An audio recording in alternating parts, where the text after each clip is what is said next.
not alone in this journey. We often say this to manufacturers. So do have these open conversations, and don't think that this is something that you in the future can deliver on your own, because the future to success looks a lot different.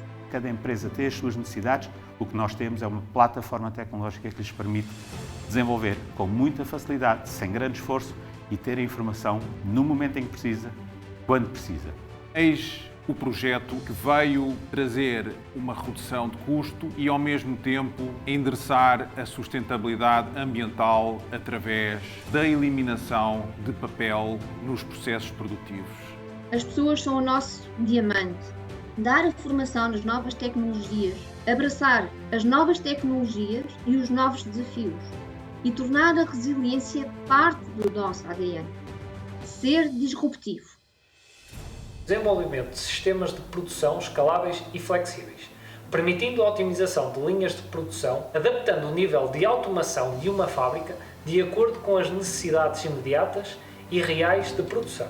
A FASEC tem hoje uma cadeia produtiva digitalizada end-to-end, preparada para responder ao elevado crescimento da procura de produtos de mobilidade elétrica. Melhoramos a fiabilidade da informação partilhada com os mesmos, robustecendo assim ainda mais a sua confiança. Criar um futuro mais inteligente para uma vida melhor. Digitalizar e automatizar o processo de entrega de tornando-o ágil, eficaz e eficiente para o negócio.